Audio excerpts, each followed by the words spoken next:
Hello students, आपका बहुत बहुत स्वागत है एम्बिशन नर्सिंग क्लासेस में। आज की वीडियो में हम बात करेंगे फर्टिलाइजेशन इन ह्यूमन के बारे में।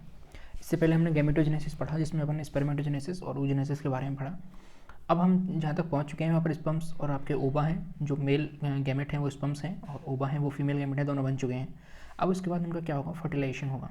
ठीक है, तो फर्टिलाइजेशन हम शब्द की बात करें तो ये शब्द कहलाता है कि ओवा और स्पर्म का जो मेल होता है, उनका फ्यूज़न होता है, उसे हम क्या कहते हैं, फर्टिलाइजेशन कहते हैं।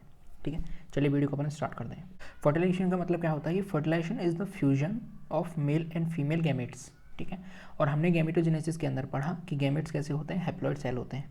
तो जब इनका फ्यूजन होगा मेल और फीमेल गैमेट का, तो क्या बनेगा, एक जाइगोट बनेगा। और जाइगोट कैसा होगा, डिप्लॉइड होगा, यानी कि कैसी सेल होगी, 2n सेल होगी। और हैप्लॉइड कैसी है, सिंगल सेल यानी n सेल है। तो मेल और फीमेल का जो फ्यूजन होता है जिससे डिप्लॉइड सेल बनती है, उसे अपन क्या कहते हैं, फर्टिलाइजेशन। इस प्रोसेस को बोला जाता है। ठीक है, फर्टिलाइजेशन प्रोसेस है वो हाईली स्पीसीज स्पेसिफिक है। इसका मतलब क्या है कि जितनी भी स्पीसीज हैं उन सब में स्पेसिफिक प्रकार का फर्टिलाइजेशन होगा। यानी कि जैसे मान के चलिए एक कुत्ते की स्पीसीज है, ठीक है, तो उसका जो उबा है या उसका जो एग है, उसको कभी भी ह्यूमन का जो स्पर्म है वो फर्टिलाइज नहीं कर सकता। यानी कि जिस स्पीसीज का फीमेल का जो एग या ओवम होगा, उसको मेल, उसी स्पीसीज का जो मेल है उसका जो स्पर्म है वो उसको फर्टिलाइज कर पाएगा। यानी कि स्पीसीज टू स्पीसीज ये काफ़ी स्पेसिफिक होते हैं। ठीक है, हाईली लिखा हुआ है आगे, यानी कि हाईली स्पेसिफिक होते हैं। यानी पर्टिकुलर स्पीसीज के एनिमल को पर्टिकुलर स्पीसीज का जो मेल है वही उसको फर्टिलाइज कर पाएगा। ठीक है, देखिए एग जो है वो एक केमिकल प्रोड्यूस करता है जिससे अपन कहते हैं फर्टिलाइजन। ठीक है, और फर्टिलाइजन के अंदर क्या होता है, ग्लाइकोप्रोटीन्स होते हैं, अमीनो एसिड्स होते हैं और मोनोसैकेराइड होते हैं। वहीं जो स्पर्म्स हैं वो अपनी सरफेस पर जो केमिकल रिलीज करते हैं, केमिकल प्रोड्यूस करते हैं, उसे अपन कहते हैं एंटी फर्टिलाइजन, जिसके अंदर क्या होते हैं, एसिडिक अमीनो एसिड्स होते हैं। यानी एसिडिक नेचर के क्या होते हैं, अमीनो एसिड्स होते हैं। तो जब फर्टिलाइजन और एंटी फर्टिलाइजेशन आपस में रिएक्शन करते हैं, तब जाकर जो स्पर्म है वो किसको रप्चर कर पाता है, ओवा को रप्चर कर पाता है, उसके अंदर ही एंट्री ले पाता है। ठीक है, हम बात कर रहे हैं ह्यूमन की, तो ह्यूमन में फर्टिलाइजेशन कैसा पाया जा रहा है, इंटरनल प्रकार का फर्टिलाइजेशन पाया जाता है। देखिए फर्टिलाइजेशन दो प्रकार का होता है। यदि फर्टिलाइजेशन बॉडी के अंदर हो रहा है, ठीक है, यानी मेल गैमेट और फीमेल गैमेट्स जो फ्यूजन है उनका, वो यदि बॉडी के अंदर हो रहा है तो उसे अपन कहेंगे इंटरनल फर्टिलाइजेशन। वहीं यदि वो जो फर्टिलाइजेशन है, यानी जो मेल गैमेट और फीमेल गैमेट का फ्यूजन है वो बॉडी के बाहर हो रहा है, तो उसे अपन क्या कहेंगे, एक्सटर्नल फर्टिलाइजेशन कहेंगे, जैसे कि फ्रॉग के अंदर सामान्य तौर पर देखा जाता है। ठीक है, देखिए फर्टिलाइजेशन की अपन मैकेनिज्म समझते हैं कि फर्टिलाइजेशन की मैकेनिज्म क्या होती है। तो सबसे पहले जो 5 स्टेप है उनका हम एक एक बार देखते हैं। अप्रोच ऑफ स्पर्म टू ओवा, ठीक है, यानी कि स्पर्म को एक बार ओवा तक पहुंचना पड़ेगा, यानी ओवम तक पहुंचना पड़ेगा। उसके बाद स्पर्म पर काम स्टार्ट होगा, कैपेसिटेशन होगा किसका, स्पर्म्स का, इसे हम देखेंगे क्या होता है। उसके बाद दोनों में कॉन्टैक्ट होगा, कॉन्टैक्ट होने के बाद एक्रोसोमल रिएक्शन होगी और उसको पेनिट्रेट किया जाएगा, यानी पेनिट्रेशन होगा। उसके बाद ओवा को एक्टिव किया जाएगा, ठीक है, एक्टिवेशन ऑफ ओवम। और उसके बाद एम्फीमिक्सिस होगा, यानी कि जो प्रोन्यूक्लियाई हैं दोनों वो आपस में मिलेंगे और जाइगोट का फॉर्मेशन होगा। तो ये मैकेनिज्म है। चलिए हम एक एक स्टेप को आगे देखते हैं। देखिए हम इस स्टेप को पढ़ें उससे पहले हमें एक चीज़ और जाननी होगी। हम स्पर्म्स और ओवा की बेसिक जानकारी ले लेते हैं कि ये कैसे होते हैं देखने में। ठीक है, तो ये आप देख पा रहे हैं, ये किसकी सेल है, ये स्पर्म सेल है। ठीक है, ये एक स्पर्म सेल है और ये कैसा हम कहें गैमेट है, ये एक मोटाइल गैमेट है। ठीक है, मोटाइल का मतलब होता है गतिमान, यानी कि ये गति कर सकता है। वहीं हम ओवम की बात करेंगे तो वो कैसा होता है, वो नॉन मोटाइल होता है। स्पर्म देखिए 3 भागों में डिवाइड होता है। स्पर्म्स जो है, सबसे पहला पार्ट होता है इसका हेड, दूसरे नंबर पर आता है इसका मिड पीस और तीसरे नंबर पर आती है इसकी पूंछ, यानी कि टेल। चूंकि ये मोटाइल है तो इसको गति करने के लिए हम कहें एक जरिया होना चाहिए, यानी गमनांग होने चाहिए इसके पास, लोकोमोटरी ऑर्गन्स होने चाहिए। तो वो उसका लोकोमोटरी ऑर्गन क्या होता है, टेल इसकी लोकोमोटरी ऑर्गन होती है। दूसरी चीज़, जब ये गति कर रहा है तो इसके लिए एनर्जी की जरूरत पड़ती है। तो एनर्जी के लिए इसके पास क्या पाए जाते हैं, माइटोकॉन्ड्रिया पाए जाते हैं। ठीक है, सबसे पहले हम इसके हेड की बात करते हैं। देखिए हेड के ऊपर ये कैप लगा हुआ है, इस कैप को बोला जाता है एक्रोसोम। ठीक है, इस टोपी को क्या बोला जाता है, एक्रोसोम बोला जाता है। और इसका फॉर्मेशन किससे होता है, इसका फॉर्मेशन होता है आपका गोल्जी बॉडी से। ठीक है, सेल के अंदर जो गोल्जी बॉडी होती है वो आगे जाकर किसको बनाती है, एक्रोसोम को बनाती है। एक्रोसोम के अंदर क्या होते हैं, डाइजेस्टिव एंजाइम होते हैं, जो कि आगे जाकर ओवम की जो कोरोना रेडिएटा और आपकी जोना पैलिप्सोडा है उनको जाके गलाएंगे और आपस में रिएक्शन करेंगे। ठीक है, जिससे क्या हो, उसका जो न्यूक्लियस है जो किसके अंदर प्रेजेंट है, हेड के अंदर प्रेजेंट है, वो आसानी से किसके अंदर जा सके, एग के अंदर जा सके और उसके अंदर जो 23 क्रोमोसोम्स हैं वो आपस में फ्यूज़ कर सकें। ठीक है, इसके बाद बीच में सेंट्रियोल्स पाए जाते हैं। ठीक है, और बीच में क्या पाए जा रहे हैं, इसके मिड पीस में माइटोकॉन्ड्रिया पाए जा रहे हैं, जो कि क्या प्रोवाइड करा रहे हैं, इसके लिए एनर्जी प्रोवाइड कराते हैं, जिससे कि ये आसानी से मोटाइल हो सके, यानी गति कर सके। और गति करके कहाँ तक पहुँच सके, जो इसका मंजिल है, जो इसका रास्ता है आपका किसका, ओवा के पास पहुँचना। ठीक है, ये बीच में कॉलर है जिसके अंदर क्या कहते हैं, बहुत सारे माइटोकॉन्ड्रिया पाए जाते हैं। टेल है जिसे अपन कहते हैं फ्लैजिलम। ठीक है। और ये किसके लिए काम आती है, ये स्पर्म को स्विम करवाने के काम आती है, ठीक है, जिससे आसानी से जो स्पर्म है वो तैर सके। ये स्पर्म की बेसिक स्ट्रक्चर थी, ठीक है। अब देखिए हम ओवम की बात करते हैं कि ओवम या फिर एग क्या होता है। तो ओवम में एग के ऊपर 3 लेयर्स पाई जाती हैं, ठीक है। अब देखिए वो नॉन मोटाइल है तो उसकी कवरिंग कितनी ज़्यादा है। 3 लेयर है, सबसे बाहर की लेयर है कोरोना रेडिएटा, ठीक है, बाहर की तरफ सबसे आउटर मोस्ट जो लेयर है वो कोरोना रेडिएटा है। उसके बाद इसके नीचे की लेयर होती है जोना पैलिसोडा, ठीक है। पहले नंबर पर कौन सी है, कोरोना रेडिएटा, दूसरे नंबर पर है जोना पैलिसोडा, और तीसरे नंबर पर आ जाती है इसकी क्या, प्लाज्मा मेम्ब्रेन, जो कि एक प्रत्येक सेल के पास पाई जाती है, ठीक है। जैसे ही अपन प्लाज्मा मेम्ब्रेन के अंदर एंट्री करते हैं तो हमें साइटोप्लाज्म दिखाई देता है, जिसके अंदर क्या होते हैं, सेल ऑर्गेनेलीज पाए जाते हैं। उसके बाद बीचों बीच में इसमें क्या पाया जाता है, केंद्रक पाया जाता है, ठीक है। और केंद्रक के अंदर क्या पाई जाती है, न्यूक्लियोलस पाई जाती है, यानी कि केंद्रका पाई जाती है। ये एक बेसिक स्ट्रक्चर है किसका, ओवम का। जब स्पर्म इसके अंदर आएगा तो सबसे पहले उसे किससे लड़ना होगा, कोरोना से लड़ना होगा। और उसके बाद वो जोना पैलिसोडा को रप्चर करेगा, इसको गला देगा। गलाने के बाद वो प्लाज्मा मेम्ब्रेन के पास जाएगा, इसको गला देगा, और इसको गलाने के बाद वो किससे मैच कर जाएगा, इस न्यूक्लियस से मैच कर जाएगा, और दोनों आपस में क्या कर जाएंगे, फ्यूज़ कर जाएंगे, ठीक है। चलिए अब अपन स्पर्म ट्रांसपोर्ट को समझ लेते हैं, क्या एक बार के स्पर्म कैसे ट्रांसपोर्ट होते हैं। देखिए यूजुअली 200 to 500 मिलियन स्पर्म्स एक बार में डिपॉजिट कर दिए जाते हैं किस पर, फीमेल के सर्विक्स पर। यानी कि एक बार के एजैकुलेशन में कितने स्पर्म्स निकलते हैं आपके, 200 से 500 मिलियन, ठीक है। काफ़ी ह्यूज अमाउंट ऑफ स्पर्म्स निकलते हैं एक बार में, ठीक है। Sperm pass by movements of their tail through uterus and tubes assisted by muscular contraction. देखिए मैंने आपको बताया स्पर्म के पास उसकी टेल है जिसमें वो आसानी से यूटेरस और ट्यूब्स के अंदर तैर सकता है, लेकिन इसमें एक हेल्प और करता है कौन, मस्कुलर कॉन्ट्रैक्शन इसमें हेल्प करता है। और मस्कुलर कॉन्ट्रैक्शन कौन करता है, यूटेरस की जो मसल्स हैं उनमें कॉन्ट्रैक्शन होता है, जिससे आसानी से जो आपके स्पर्म्स हैं वो पहुंच सके, उनको भी थोड़ी सी हेल्प मिल सके, ठीक है।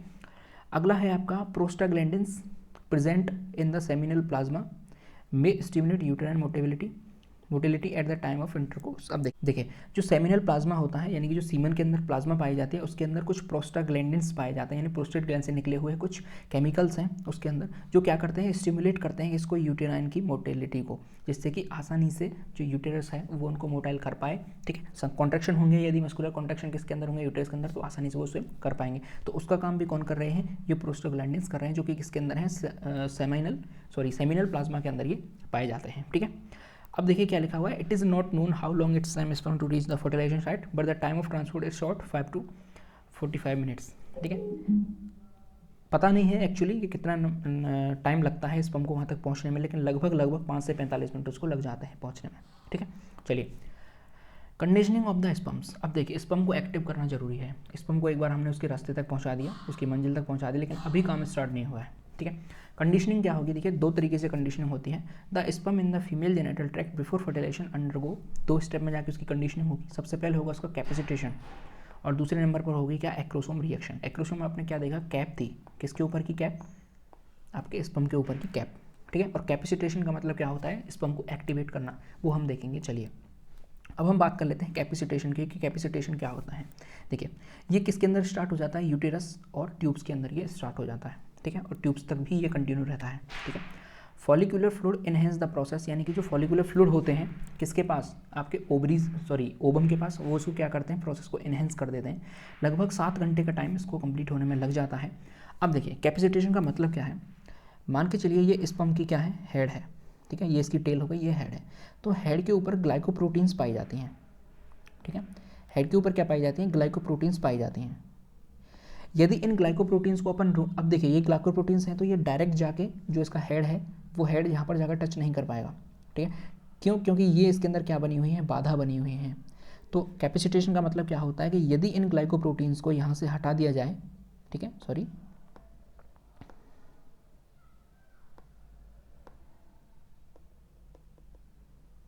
देखिए ये यहाँ पर क्या है, स्पर्म है, ठीक है, ये इसके ऊपर क्या है, ग्लाइकोप्रोटीन्स की क्या बनी हुई है, ग्लाइकोप्रोटीन्स इसके ऊपर लगी हुई हैं।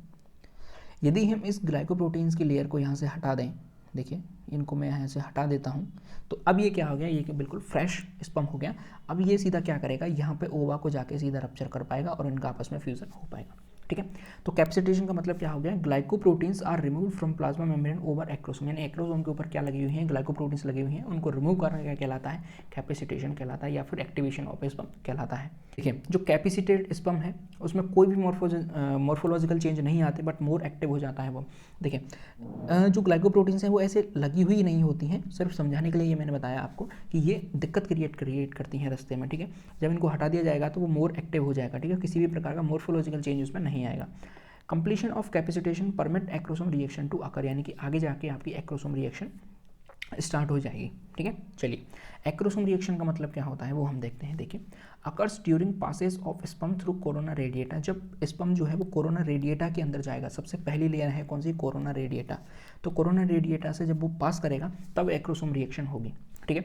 Outer membrane of the acrosome fuse at many places with overlying shell membrane of sperm head, fused membrane then rupture producing multiple perforations through which the enzyme hyaluronidase in the acrosome escape and ooze out।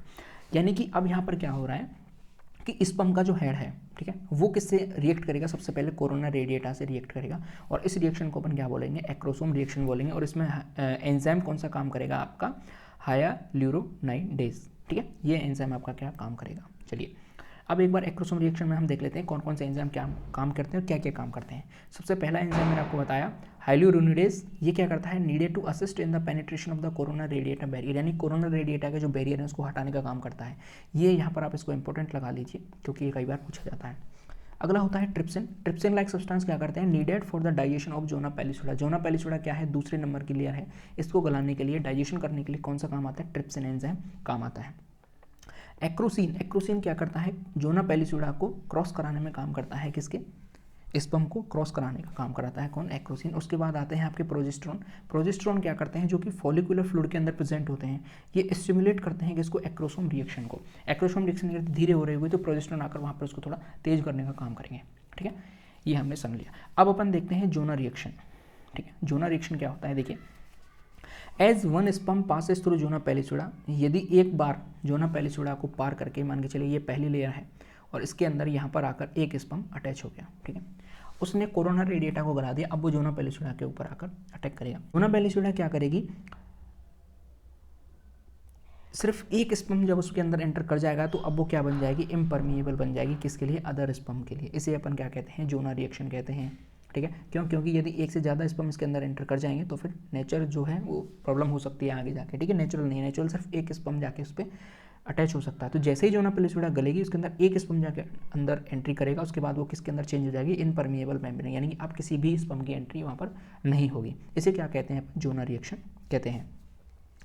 इसके बाद देखिए क्या होता है, the granules released from the secondary oocyte which contain lysosomal enzyme produce the zona reaction, ठीक है, यानी कि इस जोना रिएक्शन को कराने का काम कौन करता है, जो आपकी जो सेकेंडरी oocyte है उसके अंदर लाइसोसोमल एंजाइम पाए जाते हैं, ठीक है, जो क्या काम करते हैं, आपके इस जोना रिएक्शन को करवाने का काम करते हैं। अब देखिए oocyte सेल मेम्ब्रेन, अब किसकी तरफ बढ़ेंगे अपन, तीसरी लेयर की तरफ, और तीसरी लेयर क्या है, सेल मेम्ब्रेन या फिर हम क्या करेंगे, प्लाज्मा मेम्ब्रेन, ठीक है। जब जोना पैलिसुडा को पार करके स्पर्म आ चुका है और किस पर आकर अटैच हो गया, वो सेल मेम्ब्रेन के ऊपर अटैच हो गया, और सेल मेम्ब्रेन कौन सी है, सेकेंडरी oocyte है, ठीक है। The head and tail of the sperm enter the cytoplasm of oocyte, यानी कि हेड और टेल का आधा पोर्शन किसके अंदर एंटर कर चुका है, सेकेंडरी oocyte के साइटोप्लाज्म के अंदर एंटर कर चुका है।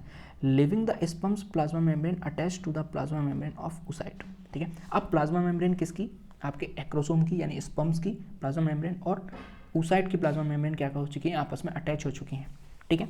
12 घंटे के अंदर अंदर आपका क्या, ओव्यूलेशन के बाद 12 घंटे के अंदर अंदर फर्टिलाइज हो जाना चाहिए। ओव्यूलेशन के 12 घंटे के बाद यूजुअली जो oocyte है वो फर्टिलाइज हो जाता है, ठीक है। The secondary oocyte completes the second meiotic division forming a mature ovum and the second polar body, the nucleus of the ovum is known as female pronucleus. देखिए जो सेकेंडरी oocyte है वो अपने सेकेंड मेटोटिक डिवीजन को complete करेगा, ठीक है, और जैसे ही वो मेटोटिक डिवीजन के अंदर कंप्लीट हो जाएंगे तो वो किसके अंदर चेंज हो जाएगा, मैच्योर ओवम के अंदर चेंज हो जाएगा, और एक क्या बन जाएगी, सेकंड पोलर बॉडी बन जाएगी। ये मैंने आपको जो oogenesis था वहाँ पर मैंने आपको समझाया था, ठीक है, अब वीडियो को जाके देख सकते हैं। अब जो न्यूक्लियस है ओवम का वो क्या कहलाएगा, अब फीमेल प्रोन्यूक्लियस कहलाएगा, ठीक है। अब देखिए once within the cytoplasm of the ovum the tail of sperm degenerate and its head enlarge for the male pronucleus. अब देखिए जब ओवम के साइटोप्लाज्म के अंदर जो आपका स्पर्म है वो एंटर कर जाएगा, उसके बाद जो स्पर्म की जो टेल है वो क्या कर दी जाएगी, डीजेनरेट कर दी जाएगी। उसके बाद सिर्फ उसका क्या रह जाएगा, हेड रह जाएगा, और वो क्या कहलाएगा फिर मेल प्रोन्यूक्लियस। ठीक है, अब आएगा अपना एम्फीमिक्सिस और जाइगोट फॉर्मेशन, जो कि फर्टिलाइजेशन का लास्ट स्टेप है। इसके अंदर क्या होगा, मेल एंड फीमेल जो प्रोन्यूक्लियाई हैं वो आपस में कांटेक्ट करेंगे, और कांटेक्ट करने के बाद उनकी जो न्यूक्लियर एनवलप है, उनकी जो केंद्रक की जो झिल्ली है वो आपस में लूज हो जाएगी, यानी वहाँ से हट जाएगी, और the maternal and the paternal chromosomes intermingle at the equatorial plate of metaphase of the first mitotic division of the zygote. अब जाइगोट का फॉर्मेशन स्टार्ट होना लग जाएगा, और जो 23 क्रोमोसोम्स मदर से आए थे और 23 क्रोमोसोम्स किससे आए थे, फादर से आए थे, दोनों आपस में मिलकर क्या बन जाएंगे, 46 बन जाएंगे। और 46 की जो सेल साइकिल में जो मेटाफेज आती है, ठीक है, इस मेटाफेज की प्लेट जो बीच में प्लेट आती है, उस प्लेट पे आकर ये एकत्रित हो जाएंगे, और आके आपकी सेल डिवीजन वो है वो स्टार्ट हो जाएगी। इस तरीके से अपना फर्टिलाइजेशन जो है वो कंप्लीट होता है। आई होप आपको यहाँ तक सब कुछ समझ में आ गया होगा। आप एक बार फिर से वीडियो को रिवाइज करके देख सकते हैं, बहुत ईजी लैंग्वेज में मैंने आपको समझाने की कोशिश करी है। वीडियो पसंद आई है तो लाइक जरूर करें, चैनल को सब्सक्राइब जरूर कर लें। देश से प्यार करें, माता पिता से प्यार करें। जय हिंद।